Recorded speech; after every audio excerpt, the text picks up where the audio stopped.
Hi friends, welcome to G square. ఈ వీడియోలో ఈరోజు మనం నందమూరి తారక రామారావు గారి గురించి తెలుసుకోబోతున్నాం. నందమూరి తారక రామారావు గారు 1923 మే 28వ తేదీన సాయంత్రం 4:32 ఆంధ్రప్రదేశ్ రాష్ట్రంలోని కృష్ణా జిల్లా పామర్రు మండలంలోని నిమ్మకూరు గ్రామంలో లక్ష్మయ్య వెంకటరామమ్మ దంపతులకు జన్మించారు. మొదట కృష్ణ అని పేరు పెట్టాలని తన తల్లి అనుకున్నారట. కానీ తన మేనమామ తారకరాముడైతే బాగుంటుంది అని చెప్పడంతో ఆ పేరే పెట్టారట. తరువాత అది కాస్త తారక రామారావుగా మారింది. పాఠశాల విద్య విజయవాడ మున్సిపల్ ఉన్నత పాఠశాలలో చదివారట. తర్వాత విజయవాడ SRR కాలేజీలో చేరారు. ఇక్కడ విశ్వనాథ సత్యనారాయణ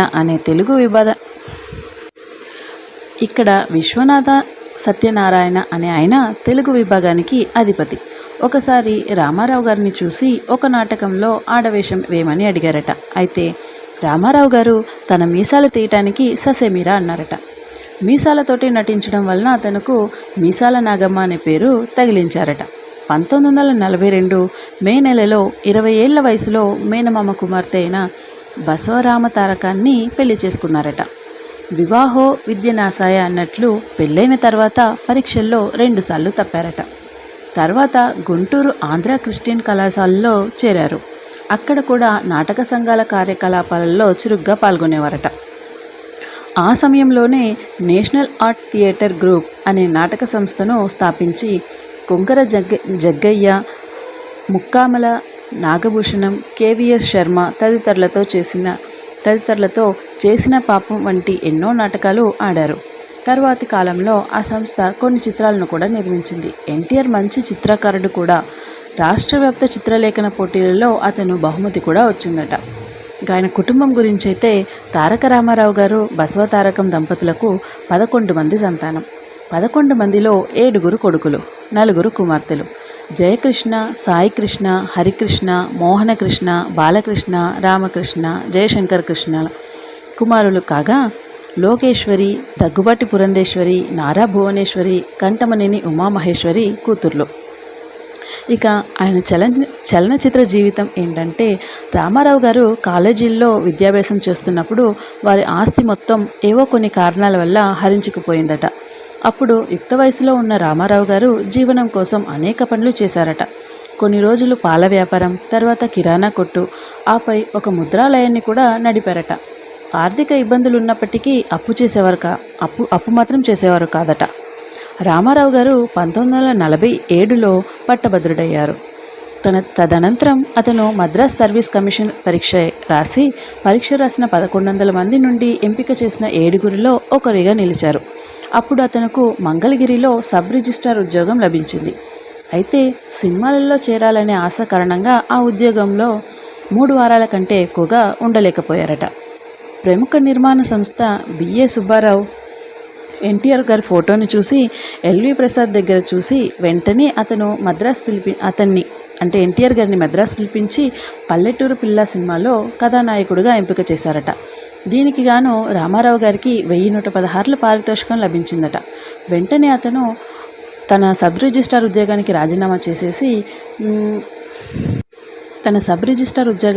రాజీనామా చేసేద్దాం అనుకున్నారట. కానీ సినిమా నిర్మాణం వెంటనే మొదలవలేదు. ఈలోగా మన దేశం అనే సినిమాలో అవకాశం రావడంతో దానిలో నటించారట. అంచేత అతను మొదటిసారి కెమెరా ముందు నటించిన సినిమా మన దేశం అయ్యింది. 1949లో వచ్చిన ఆ సినిమాలో అతను ఒక పోలీస్ ఇన్స్పెక్టర్ పాత్ర పోషించారు. 1950లో పల్లెటూరు పిల్ల విడుదలైంది. అదే సంవత్సరం LV ప్రసాద్ షౌకార్ కూడా విడుదలైంది. అలా నందమూరి తారక రామారావు గారి చలనచిత్ర జీవితం ప్రారంభమైంది. 2 సినిమాల తర్వాత NTR గారు తన నివాసాన్ని మద్రాసుకు మార్చేశారట. 1000 లైట్స్ ప్రాంతంలో ఒక చిన్న గదిని అద్దెకు తీసుకొని అందులో ఉండేవారట. 1951లో KV రెడ్డి పాతాళ భైరవి, దాని తర్వాత 1951లో KV రెడ్డి పాతాళ భైరవి, దాని తర్వాత అదే సంవత్సరం BN రెడ్డి మల్లీశ్వరి, 1952లో LV ప్రసాద్ గారి పెళ్లి చేసి చూడు, ఆ తర్వాత వచ్చిన కమలాకర కామేశ్వరరావు చిత్రం చంద్రహారం అతనుకు నటుడిగా గొప్ప కీర్తిని సంపాదించి పెట్టాయి. ఈ సినిమాలన్నీ విజయవారివే. ప్రతి సినిమాకు నెలకు 500 రూపాయల జీతం, 5000 రూపాయల పారితోషికము ఇచ్చారట. పాతాళ భైరవి 10 కేంద్రాలలో 100 రోజులు ఆడిందట. 1956లో విడుదలైన మాయాబజార్లో ఎన్టీఆర్ గారు తీసుకున్న 7,500 రూపాయల పారితోషికం అప్పట్లో అత్యధికమని భావిస్తారు. 1959లో ఏవిఎం ప్రొడక్షన్స్ వారు నిర్మించి విడుదల చేసిన భూ కైలాస్ చిత్రంలో రావణ బ్రహ్మ పాత్రకు రామారావు ప్రాణప్రతిష్ఠ చేశారంట. 1960లో విడుదలైన శ్రీ వెంకటేశ్వర మహత్యం భారీ విజయం సాధించింది. శ్రీమద్ విరాట పర్వంలో అతను 5 పాత్రలు పోషించారట. ఆ విధంగా 1950లో ఎన్టీఆర్ ఎంతో ప్రజాదరణ పొందిన నటుడిగా ఎదిగారు. సంవత్సరానికి 10 సినిమాల చొప్పున నటిస్తూ ఉండేవారట. 1963లో విడుదలైన లవకుశ అతిపెద్ద విజయాన్ని నమోదు చేసింది. ఎన్టీఆర్ గారి సినిమాల్లోకి వచ్చిన 22 సంవత్సరాల వరకు అతని పారితోషికం 4 లేదా 5 అంకెల్లోనే ఉండేదట. 1972 నుంచి ఆయన పారితోషికం లక్షల్లోకి చేరింది.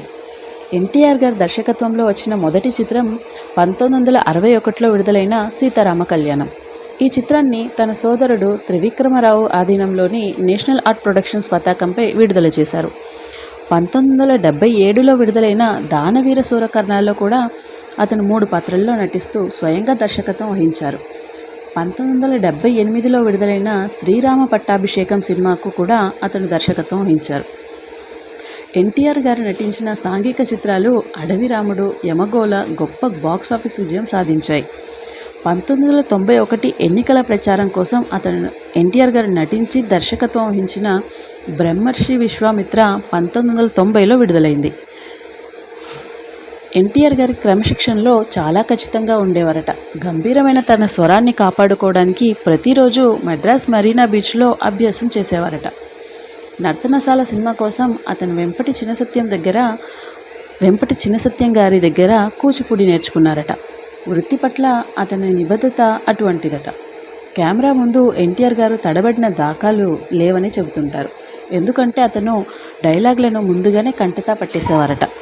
విశ్వవిఖ్యాత నట సార్వభౌముడుగా బిరుదుగాంచిన అతను 44 ఏళ్ల సినిమా జీవితంలో ఎన్టీఆర్ గారు 13 చారిత్రకాలు, 55 జానపద, 186 సాంఘిక, 44 పౌరాణిక చిత్రాలు చేశారట.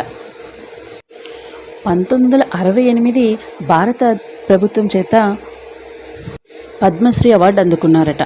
1978లో ఆంధ్ర విశ్వవిద్యాలయం నుండి గౌరవ డాక్టరేట్ కళాప్రపూర్ణ స్వీకరించారు. ఇక ఎన్టీఆర్ గారి రాజకీయ రంగ ప్రవేశం ఎలా జరిగిందో చూద్దాం. 1978లో ఆంధ్రప్రదేశ్లో అధికారానికి వచ్చిన కాంగ్రెస్ పార్టీ అంతర్గత కుమ్ములాటల వలన అపకీర్తి పాలైంది. తరచూ ముఖ్యమంత్రులు మారుతూ ఉండేవారట. 5 సంవత్సరాల కాలంలో 4 ముఖ్యమంత్రులు మారారట. ముఖ్యమంత్రిని ఢిల్లీలో నిర్ణయించి రాష్ట్రంలో శాసనసభ్యుల చేత నామకార్థం ఎన్నిక చేయించేవారు. ఈ పరిస్థితి కారణంగా ప్రభుత్వం అప్రతిష్ట పాలైంది. 1981లో ఊటీలో సర్దార్ పాపారాయుడు చిత్రం షూటింగ్ విరామ సమయంలో ఒక విలేకరి, మీకు ఇంకో 6 నెలల్లో 60 సంవత్సరాలు నిండుతాయి కదా, మరి మీ జీవితానికి సంబంధించి ఏదైనా నిర్ణయం తీసుకుంటున్నారా అని అడిగారట. దానికి జవాబుగా, నేను నిమ్మకూరు అనే చిన్న గ్రామంలో పుట్టాను.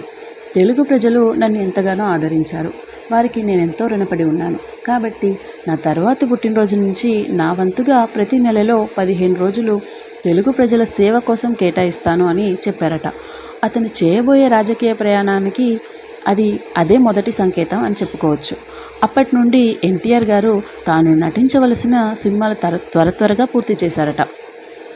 1982 మార్చి 21న హైదరాబాద్ వచ్చినప్పుడు అభిమానులు అతనుకు ఎర్రతివాచి పరిచి స్వాగతం పలికారట. 1982 మార్చి 29న సాయంత్రం 1982 మార్చి 29న మధ్యాహ్నం 2:30 కొత్త పార్టీ పెట్టబోతున్నట్లుగా చెప్పారట. ఆ సమయంలోనే తన పార్టీ పేరు తెలుగుదేశంగా నిర్ణయించి ప్రకటించారట. పార్టీ ప్రచారానికై తన పాత చెవ్రోలెట్ వ్యాన్ను బాగు చేయించి దానిని ఒక కదిలే వేదికగా తయారు చేయించారు. దానిపై నుండే అతను తన ప్రసంగాలు చేసేవారట. దానిని అతను చైతన్య రథం అని అన్నారట. ఆ రథంపై తెలుగుదేశం పిలుస్తోందిరా కదలిరా అనే నినాదం రాయించారు. ఆ తర్వాతి కాలంలో భారతదేశ రాజకీయాల్లో పరుగులెత్తిన ఎన్నో రథాలకు ఈ చైతన్య రథమే స్ఫూర్తి. ఫ్రెండ్స్, ఈ వీడియో మీకు నచ్చినట్లయితే లైక్ చేయండి, షేర్ చేయండి, సబ్స్క్రైబ్ చేయండి. Thank you for watching.